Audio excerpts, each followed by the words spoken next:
ओम शांति। बाबा हम सभी का ज्ञान के द्वारा श्रृंगार करते हैं। संडे की मुरली पे ध्यान दें। सवेरे पूज्य बनने का आधार, हम आज उसकी एक मुख्य बात पे चर्चा करेंगे। बीज रूप स्थिति। याद है? याद आई हरगोविंद? बीज रूप, जिससे न केवल विक्रम विनाश होंगे बल्कि चारों ओर का वायुमंडल भी बहुत पावरफुल बनेगा और जीवन निर्विघ्न हो जाएगा। अपना भी और दूसरों का भी जीवन हमें निर्विघ्न बनाना है। तो बाबा ये कह रहे थे, बहुत पहली मुरलियां हैं ये, तब भी बाबा इतना सब कुछ प्रेरित करते थे हमें कि तुम्हें चारों ओर वाइब्रेशंस फैलाने हैं। जैसे सूरज ऊपर होकर नीचे सारे संसार में प्रकाश फैलाता है, और देखो उसके उदय होते ही क्या क्या हो जाता है। सब लोग जगते हैं, संसार में कार्य प्रारंभ हो जाते हैं, अंधकार प्रकाश में बदल जाता है। इस संसार से जो जीवाणु हैं वातावरण में जो है वो नष्ट होने लगते हैं। सूरज का निकलना जैसे संसार में जागृति लाना है ना। तुम भी मास्टर ज्ञान सूर्य ऐसे ही ऊपर रहकर यदि संसार को वाइब्रेशंस देंगे तो ऐसे ही अनेक आत्माएं जग जाएंगी। माया के कीटाणु नष्ट होने लगेंगे, संसार में अनेक विघ्न समाप्त होने लगेंगे, अनेकों के दुख दर्द समाप्त होने लगेंगे। तो हमें इस पर फोकस करना है। बीज रूप स्थिति से हम आत्माएं पावरफुल बनेंगे, और जितने हम पावरफुल और पवित्र बनेंगे उतना ही संसार को श्रेष्ठ वाइब्रेशंस देंगे। क्या है ये बीज रूप? बाबा ने 4-5 इसके नाम गिनाए। इसको ही बिंदु रूप कहते हैं। यही ज्वाला स्वरूप है। पीछे बाबा ने इसको नाम दिया ज्वालामुखी। अग्नि निकलती है जिससे अग्नि प्रज्वलित होती है। ये लाइट हाउस माइट हाउस स्थिति है। इंग्लिश में इसको ही पावरफुल स्टेज कहते हैं। क्या है इसकी डेफिनेशन? जब हम स्वयं को एक संकल्प में स्थित कर देते हैं, यह है बीज रूप स्थिति। बहुत संकल्प नहीं, योग में भी बाबा के साथ एक संकल्प के साथ स्थित हो जाना। तो सभी को इसके अभ्यास पर बहुत ध्यान देना है। अपनी निराकारी स्थिति को बढ़ाते चलना है। जितना जितना हमारी ये निराकारी स्थिति बढ़ेगी, आत्मा देह से न्यारी निराकार, उतने ही निराकार के साथ रहना सहज हो जाएगा। इसलिए चलते फिरते ये प्रैक्टिस बहुत करनी है। मैं आत्मा ज्योति निराकार शक्तिशाली देह से अलग हूँ। बल्कि कुछ क्षणों के लिए दिन में 1-2 बार भी हम ये अभ्यास किया करें, जैसे कि शरीर है ही नहीं, केवल मैं चमकती हुई मणि, निराकार आत्मा। बीज रूप के अभ्यास से बहुत पावरफुल वाइब्रेशंस, क्योंकि चारों ओर फैलेंगे, प्रकृति बदलेगी, संपूर्ण इस ब्रह्मांड में अनेक परिवर्तन होंगे जिनका हमें पता नहीं चलेगा। जैसे एटॉमिक एनर्जी, अभी वैज्ञानिक इस बात पे रिसर्च नहीं कर रहे हैं, पर मुझे विचार उठता है कि जो atomic energy, atom bombs, hydrogen bombs, इनका विस्फोट जब होगा तो एक ओर तो ये संहार करेंगे, लेकिन दूसरी ओर ये संपूर्ण वातावरण को क्लीन भी करेंगे। विचार करना प्रोफेसर साहब, जो भी केमिस्ट्री के या एटॉमिक इस एनर्जी को जानने वाले हैं, वो इस पे विचार करें कि प्योरीफाई कर देंगे, वो सब कुछ सतयुग के लिए तैयार भी कर देंगे वो।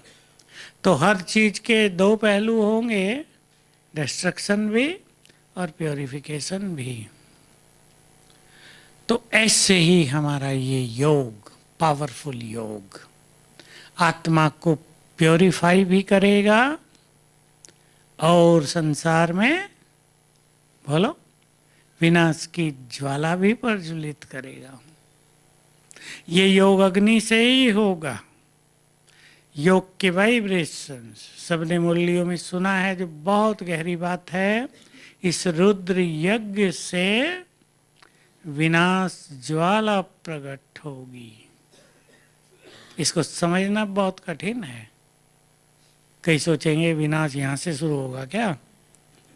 यहाँ से शुरू नहीं होगा, लेकिन यहाँ जब अनेक आत्माएं पावरफुल योग करेंगे तो ये योग की अग्नि, विनाश की अग्नि को जागृत कर देगी। इसलिए बहुत आवश्यक है हम इस पावरफुल योग को और आगे बढ़ाएं। निराकार आत्मा बनकर बाबा के पास बैठा करें परम धाम में। इस अभ्यास पे बहुत ध्यान दें सभी। मैं निराकार आत्मा परम धाम में सर्वशक्तिवान के पास बैठी हूँ। उसकी किरणें मुझ पर पड़ रही हैं, नीचे फैल रही हैं, सारे संसार में फैल रही हैं। हम उसके माध्यम बन गए। हमारे द्वारा उसके वाइब्रेशंस, उसकी शक्तियाँ, उसकी प्योरिटी, उसकी शांति नीचे सारे संसार में फैलती है। आपको याद हो, कुछ ही दिन पहले साकार मुरली में एक बहुत सुंदर बात आई। इन सब बातों पर सभी गौर किया करें, नोट भी किया करें। हम सब के लिए बहुत ही गहरी बात है ये। बाबा कह रहे थे, मैं इस सारी सृष्टि को रोज करंट देता हूँ क्योंकि मुझे युग बदलना है। बहुत बड़ी बात हो गई ना। तो उसकी करंट हमें भी आती है और उसकी करंट हमारे माध्यम से चारों ओर भी फैलती है। हम उसके मीडियम बन जाते हैं। तो एक ये बहुत सुंदर अभ्यास किया करें, चाहे एक एक मिनट कर लें, सवेरे थोड़ा ज़्यादा कर लें, शाम को योग में बैठे कई बार कर लें। लेकिन इन सब के लिए बहुत ज़रूरी है मन को सारा दिन अच्छी स्थिति में रखना, शांत रखना, अंतर्मुखी रहना।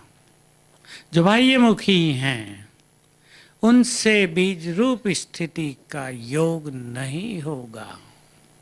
बाह्य मुक्ता किसे कहते हैं?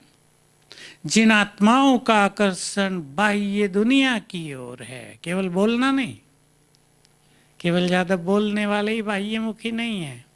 बाह्यमुखी वो हैं जिनका आकर्षण बाह्य संसार की ओर ज्यादा है, किसी का धन की ओर, किसी का मान सम्मान की ओर, किसी का पद पोजीशन पाने की ओर, किसी का वैभवों में ये हो, ये हो, ये हो।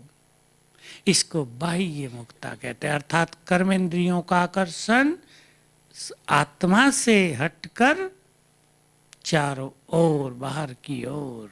मन बुद्धि जो सूक्ष्म शक्तियां आत्मा की, उनका आकर्षण बाह्य दुनिया की ओर। जो ऐसी बाह्य मुक्ता में हैं वे श्रेष्ठ योगी नहीं बन सकते। इसलिए अंतर्मुखी बनना होता है। इस रस को अंदर की ओर कर दें। संपूर्ण रस आत्मिक स्थिति से प्राप्त करने लगे। और आत्मिक स्थिति में बहुत रस है, सबको अनुभव है। थोड़ी देर भी हम देह से न्यारे हो जाएं तो गहन शांति, परम सुख स्वतः ही फील होने लगता है। आत्मा के सभी गुण जागृत होने लगते हैं। तो बहुत ध्यान देना है सारे दिन में। दूसरा ध्यान देना है हमारा मन कहाँ कहाँ भटकता है, क्या देखते हैं हम सारा दिन। अंडरलाइन करें सभी, हम सारा दिन क्या देखते हैं, क्या सोचते हैं। एक है हमारा सोच नेचुरल रूप से चलता रहता है, लेकिन कोई विशेष चीज पर भी हम सोचते रहते हैं ज़्यादा समय सारा दिन में, वो हमारी पकड़ में होना चाहिए, उसका हमें ज्ञान होना चाहिए। कोई व्यक्ति ये सोच रहा है ये संसार में पता नहीं क्या हो रहा है, ये कब तक चलेगा, और इसके बारे में उसके विचार चलते हैं, तो ये गहरे विचार उसके माइंड पर, उसके ब्रेन पर बुरा असर डाल रहे हैं। किसी और ईश्वरीय कार्य के लिए उनके संकल्प चल रहे हैं गहराई से, वो उनकी मनोस्थिति पर गहराई से इफेक्ट डाल रहे हैं। तो हम ये देखें हम क्या देखते हैं, क्या सोचते हैं। देखने की माया तो बढ़ती जा रही है दिनों दिन। कहाँ से? मोबाइल से। अभी जिनको योग का सुख लेना है वो क्या देखें और क्या न देखें, ये खुद निर्णय करना है। क्या देखने में रुचि हो, किनको देखते हुए भी नहीं देखें, ये अपने ऊपर है। सब खुद निर्णय लें, नहीं तो इनसे हमारा मन भटकने लगता है।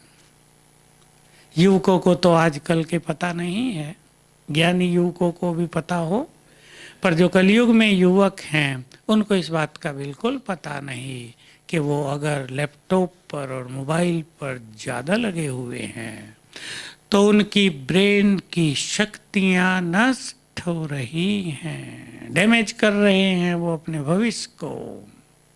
जो युवक यहाँ बैठे, कन्याएं बहुत हैं, अपने साथियों को अगर सिखा सके, सब तो सीखेंगे भी नहीं, लेकिन जिनको थोड़ी भी इच्छा हो, जो थोड़े भी पॉजिटिव हो युवक, सभी तो बिगड़े हुए नहीं है ना। कम से कम 40% युवक तो अच्छे हैं ना, है या नहीं? क्या समझती हैं माताएं भी, आप सबके घर में है ना, 40% तो अच्छे होते ही है ना, सबको पता है ना, चाहे वो कॉलेजों के हों, 40% को तो अच्छा लक्ष्य रहता है, अपने भविष्य को सुंदर बनाने की इच्छा रहती है, हम संसार में कुछ करें इसका भी एक अच्छा लक्ष्य रहता है, उन्हें आप गाइड करें। अच्छे लोग थोड़े ही काफ़ी हैं, समझ गए ना। सूरज कितना है आकाश में? एक। चांद भी एक। महान पुरुष भी एक एक हुए, कहीं कभी 2-3 हुए। भक्ति को भी जिन्होंने नए नए मोड़ दिए, 2-4 ऐसे संत और बड़े भक्त हुए। तो ये जरूरी नहीं कि बहुत लोग हमारी बात सुनते हों, एक भी सुनेगा तो एक से कलम आगे लगेगी। इसलिए क्या देखना है, क्या नहीं, जो नहीं देखना है बस नहीं देखना है।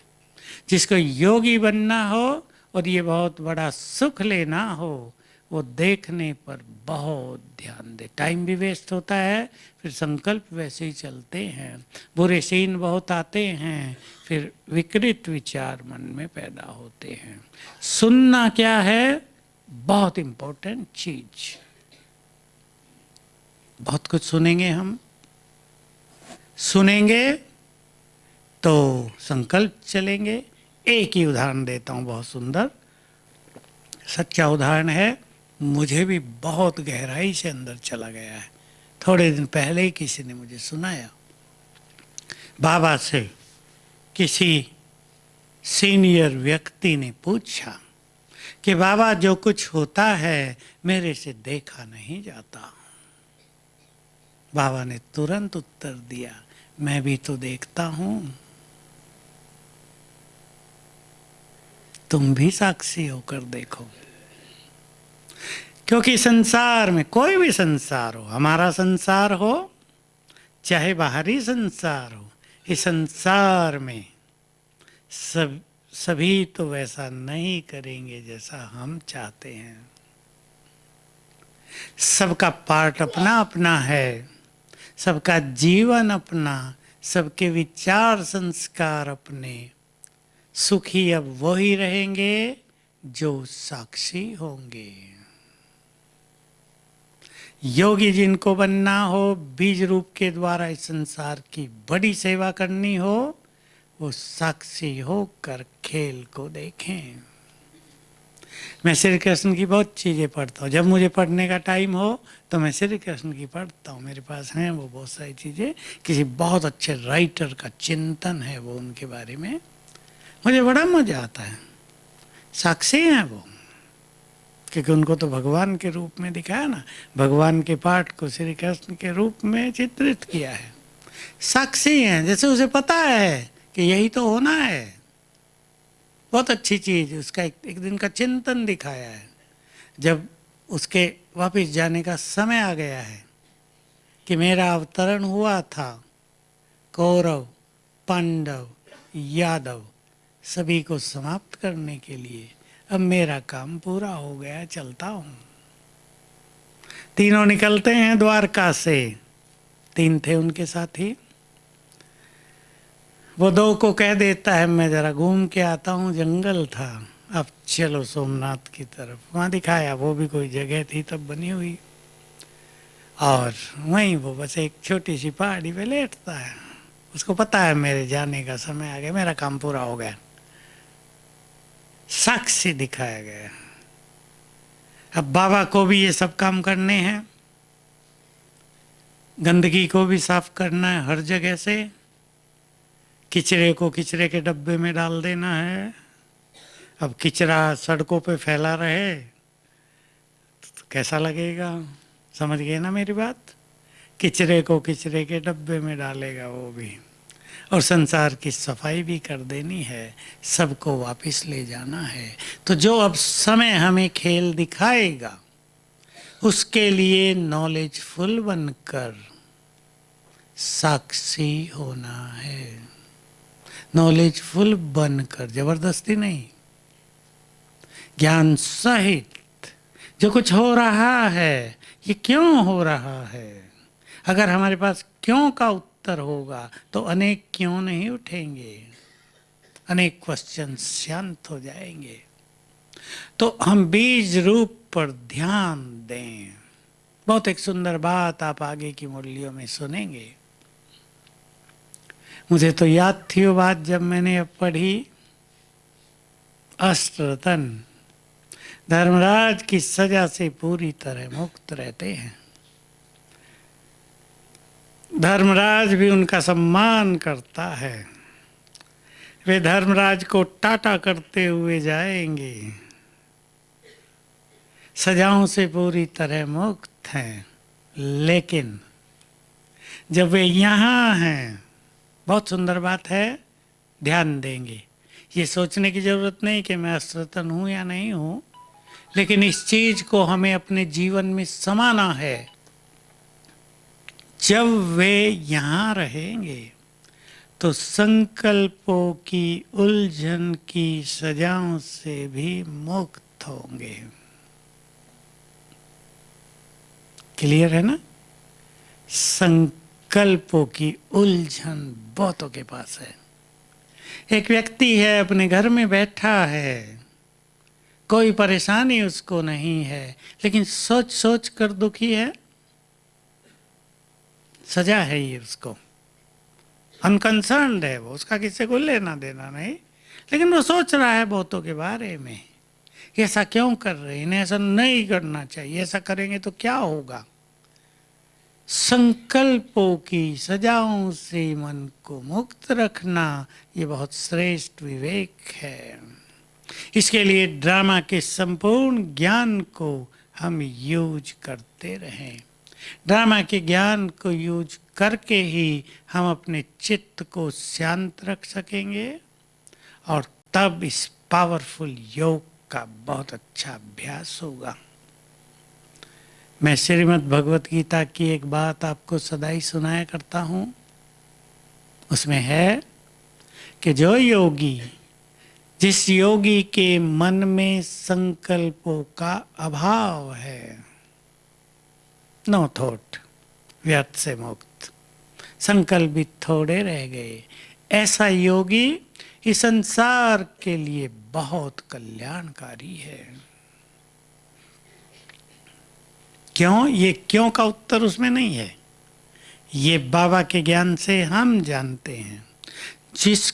जो व्यक्ति बहुत पावरफुल हो गया है, अब योगी या एक ऋषि बहुत पवित्र हो गया है, वो बहुत पावरफुल हो गया है, प्योरिटी और पावर दोनों उसके पास हैं, अब उसका मन शांत है, तो इन दोनों के बहुत बहुत पावरफुल वाइब्रेशंस संसार का कल्याण करेंगे। दोनों माना प्योरिटी एंड माइट, दोनों की पावरफुल एनर्जी चारों ओर फ्लो होने लगेगी। जो व्यक्ति बहुत प्योर है और बहुत पावरफुल है, हम भी योग से दिनों दिन प्योर होते जा रहे हैं और हमारी शक्तियां भी बढ़ती जा रही हैं। बस ध्यान देना है कि हमें अपने संकल्पों की स्पीड को धीमा रखना है। अगर संकल्पों की स्पीड बहुत होगी, कोई योग तो अच्छा करते हों लेकिन उनके संकल्प ज़्यादा रहते हों सारा दिन, तो योग की शक्ति इन संकल्पों में बहकर समाप्त हो जाती है। उनके द्वारा विश्व की ज़्यादा कल्याण की सेवा नहीं होगी। इसलिए दादी जानकी के शब्दों में, आंख बंद करके जियो। स्थूल आंखें तो खुली रहेंगी पर तीसरा नेत्र जगा रहे, उससे देखें हम सब कुछ। मुझे ये उनके शब्द बहुत अच्छे लगते थे। अब तक इस संसार को दो आंखों से देखा, अब तीसरे नेत्र से देखो। सब कुछ तीसरे नेत्र से यदि देखेंगे तो कोई भी बुरी चीज, बुरे संकल्प नहीं चलाएगी, साक्षी भाव आ जाएगा। सब कुछ बुरा ही तो हो रहा है, अच्छा क्या होगा कलयुग में। अब माताएं मेरे पास आती हैं, हमारे बच्चे ऐसा ऐसा कर रहे हैं। अब बच्चों का भी दोष क्या, सारा दिन कलयुग में रहते हैं, चारों ओर गंदगी है, उनके साथी भी गंदगी वाले हैं। जरा भी गंदी संग में आ गए, बस एक बार ट्रैक से नीचे उतरे, फिर उनके लिए संभलना मुश्किल होता है, जीवन खराब कर लेते हैं अपना। तो कलयुग में यही तो होगा।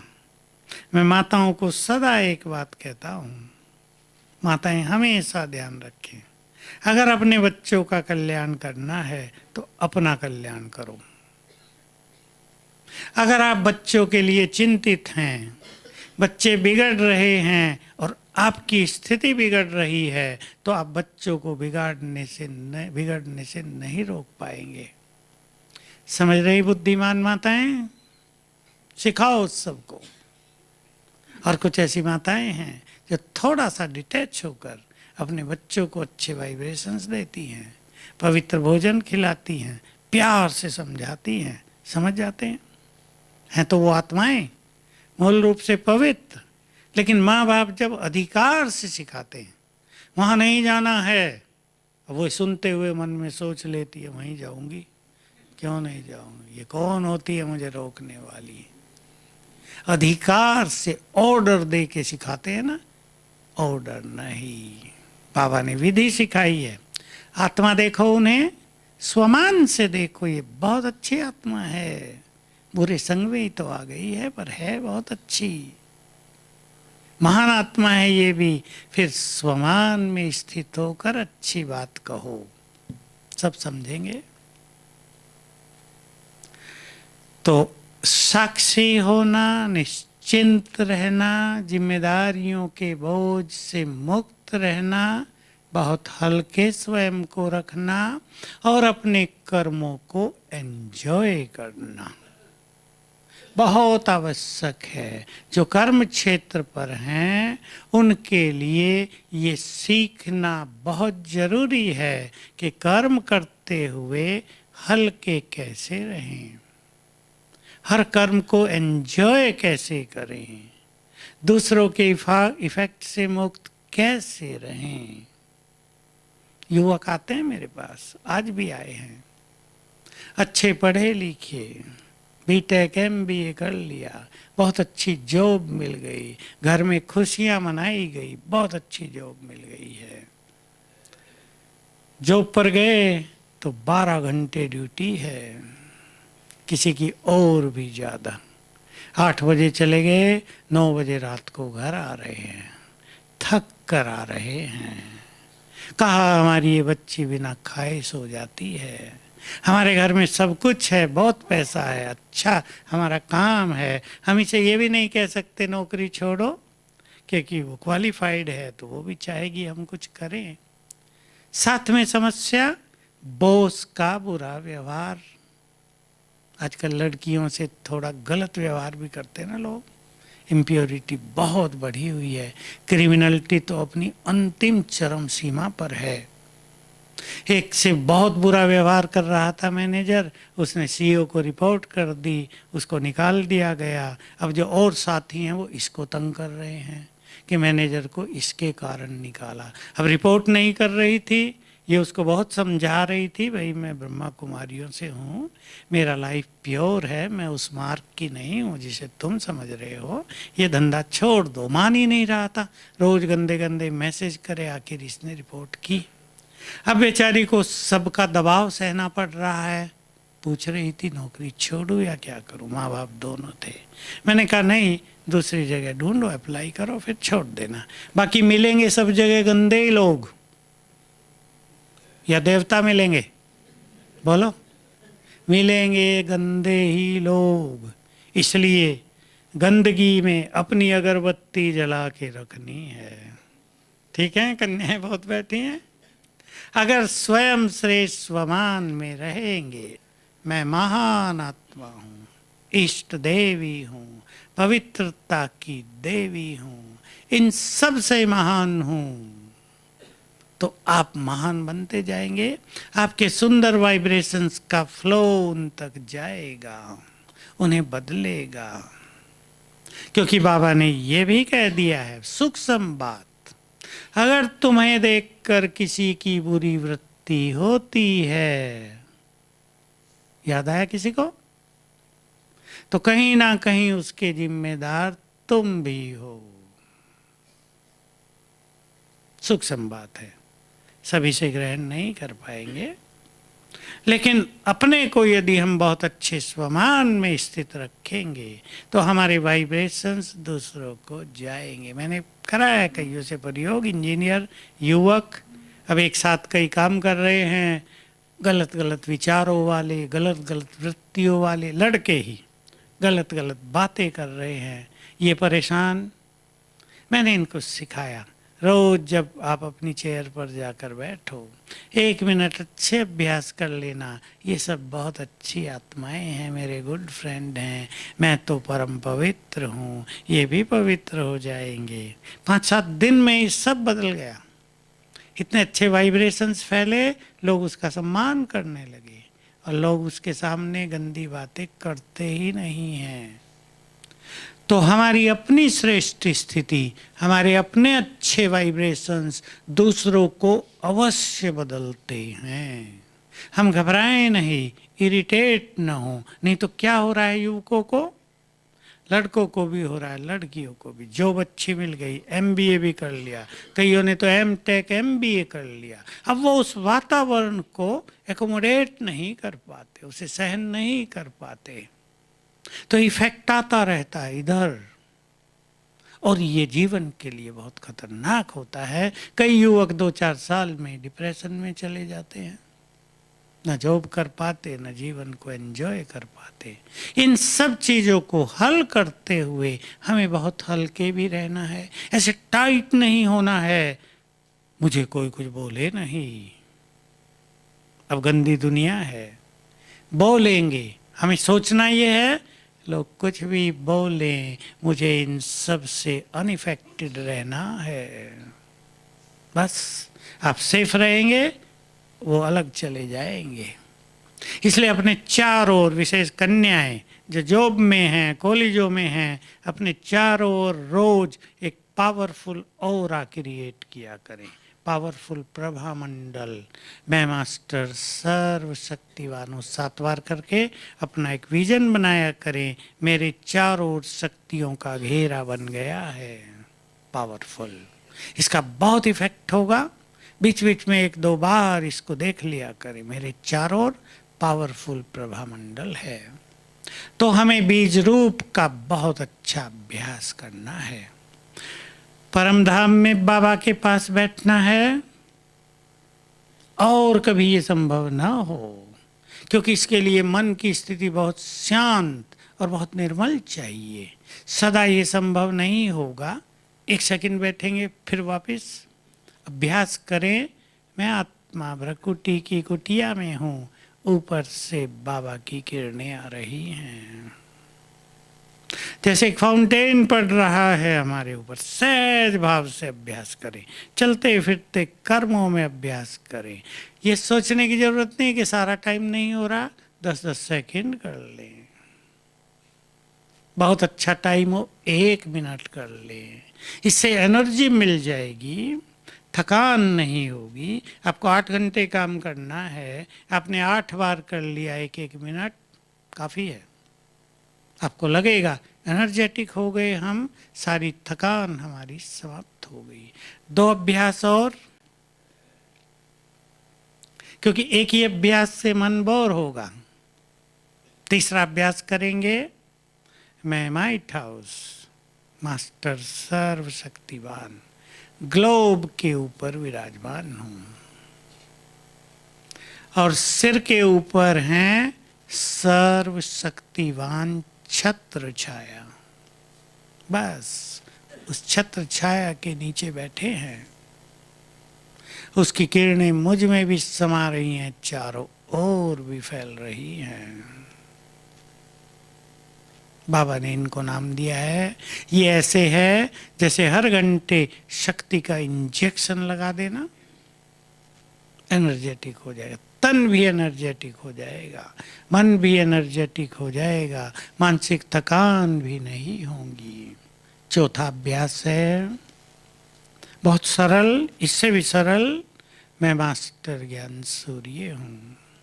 अंग अंग से किरणें फैल रही हैं। अपना स्वरूप देखेंगे और ज्ञान सूर्य से बाबा आंखों के सामने है, सामने से किरणें पड़ रही हैं। तो चारों को करते रहेंगे। सकाश देने के लिए एक बहुत सुंदर सी सरल सी विधि आपके सामने है, ये भी बहुत पावरफुल है। ये कल्प वृक्ष उल्टा कल्प वृक्ष है। बीज ऊपर परम धाम में, जड़ें, फिर तना सत्युग त्रेता, फिर अनेक धर्मों की शाखाओं का ये वृक्ष फैला हुआ है। मैं ऊपर हूं इसकी जड़ों में। अपने को स्वमान दे दें, मैं पूर्वज हूं, माइट हाउस हूं, शक्तियों का भंडार या पवित्रता का फरिश्ता हूं। और बाबा की किरणें मुझ पर पड़ रही हैं। कुछ देर किरणें लेंगे, 1 मिनट लिया, और फिर कुछ देर मुझसे नीचे फैल रही हैं पूरे कल्प वृक्ष में। फिर 1 मिनट बाबा की किरणें लेंगे, फिर 10-20 सेकंड नीचे फैल रही, खेल जैसा हो जाएगा। 10 मिनट कर दें, 10 बार, 8 बार। बहुत सुंदर अनुभव होगा, देने का अनुभव होगा। देने का सुख क्या होता है वो अनुभव में आएगा, और इससे बहुत बड़ा पुण्य होता है।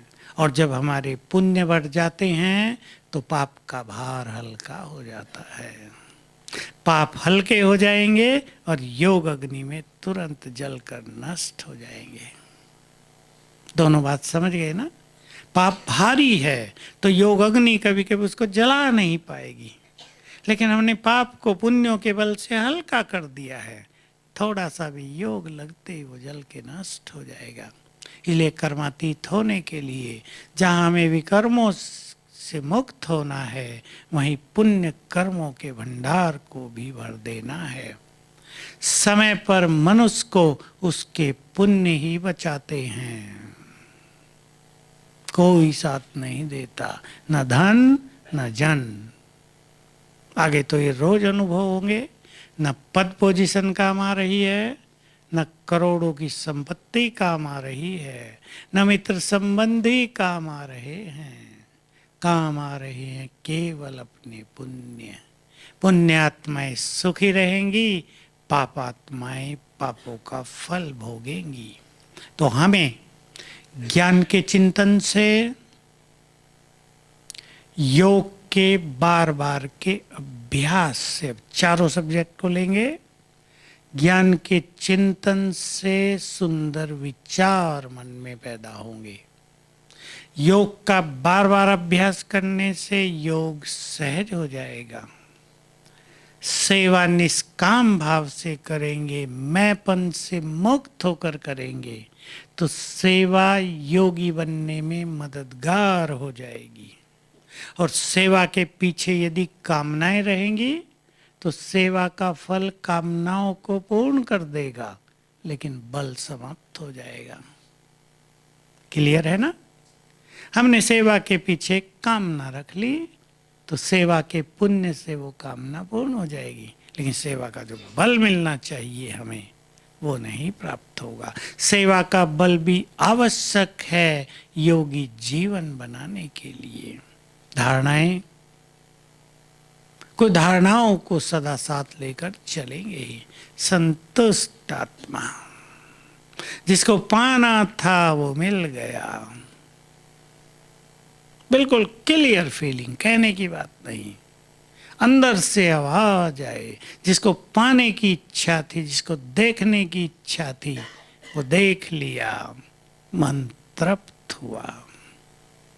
अपने को तृप्त करना स्वयं अपने चिंतन से, सरलता, अंतर्मुखता, निरहंकारिता, सबको सुख देने की इच्छा, मधुर बोल,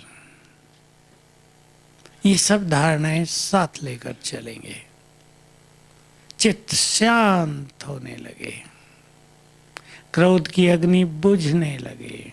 नहीं तो क्या होता है, योग की अग्नि जितनी प्रज्वलित होगी, योग की अग्नि उस अग्नि को नष्ट करती रहेगी। चित्त जिन्होंने शांत कर लिया ज्ञान के बल से, मैं आत्मा शांत हूं इस अभ्यास से, उनको योग का बहुत सुख मिलेगा।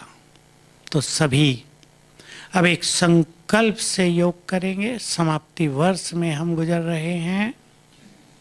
हमें अपने पुरुषार्थ को बहुत सुंदर रफ्तार दिए रखना है।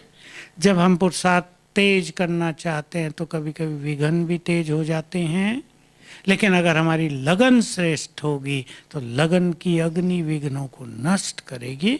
विघ्नों से हमें घबराना भी नहीं है।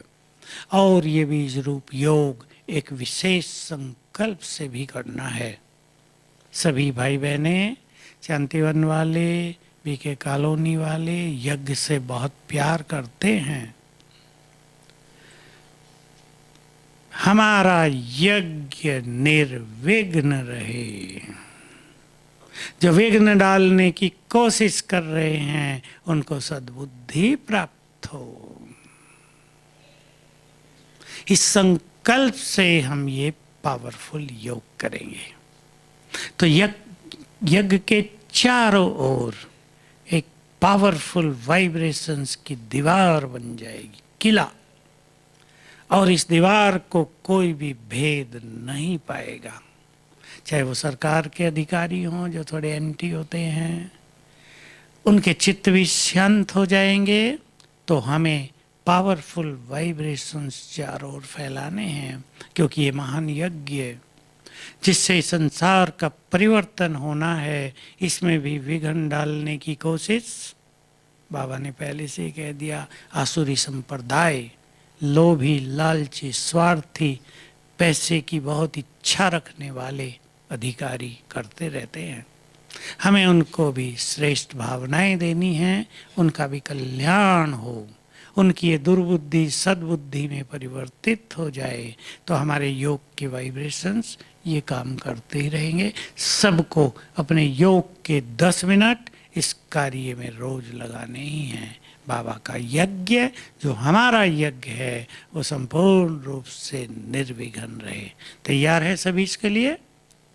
तो ये बहुत बड़ा बाबा के कार्य में योगदान रहेगा। अपने को मानसिक रूप से थकाएंगे नहीं, बहुत निर्मल, बहुत फ्रेश, शुभ भावनाओं से भरपूर रखेंगे, तो ये बीज रूप बहुत सहज होगा। सवेरे उठकर अच्छा करें, और ये एक प्रैक्टिस ज़्यादा बढ़ाएंगे।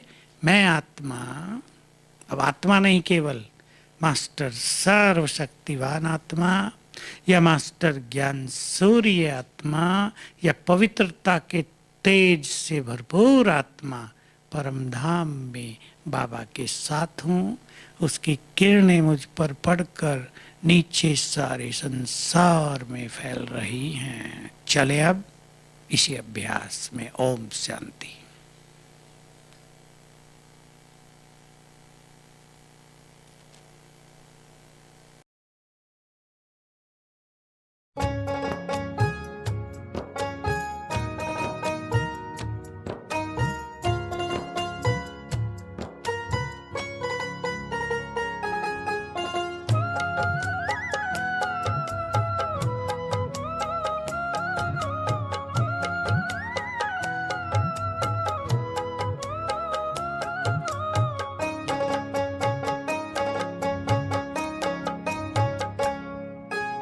आपने अपना बना लिया है, अपने क्या कहने, ओ प्रभु क्या कहने।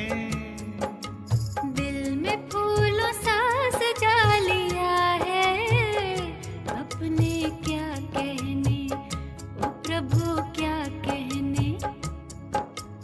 आपने अपना बना लिया है, अपने क्या कहने, ओ प्रभु क्या कहने। दिल में फूलों सा सजा लिया है, अपने क्या कहने, ओ प्रभु क्या कहने।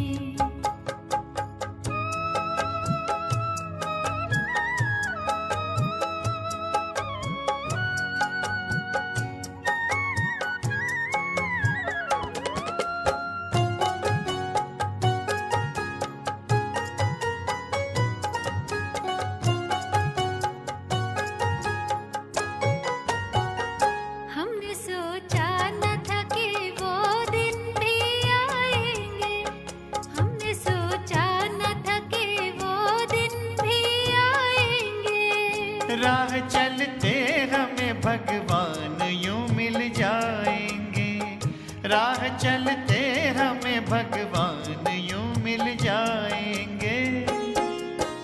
जो भी पाना था वो पा लिया है, अपने क्या कहने। आपने अपना बना लिया है, ओ प्रभु क्या कहने।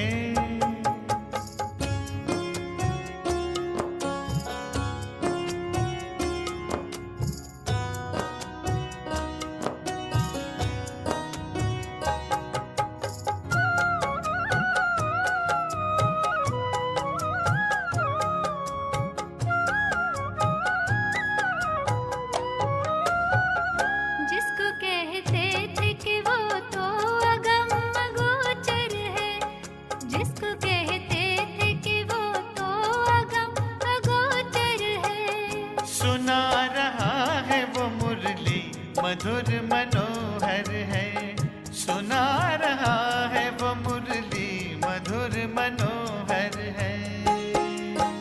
राज़े हस्ती बता दिया है, अपने क्या कहने। आपने अपना बना लिया है, ओ प्रभु क्या कहने।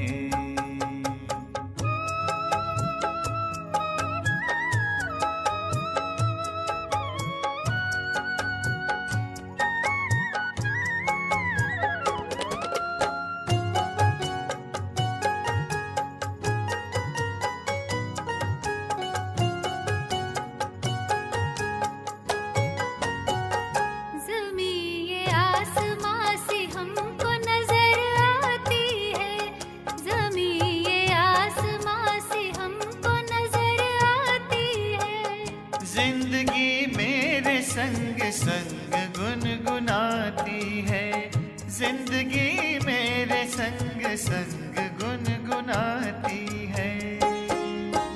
पलकों पे अपने बिठा लिया है, अपने क्या कहने, आपने अपना बना लिया है, ओ प्रभु क्या कहने। दिल में फूलों सा सजा लिया है, ओ प्रभु क्या कहने, ओ प्रभु क्या कहने, ओ प्रभु क्या कहने।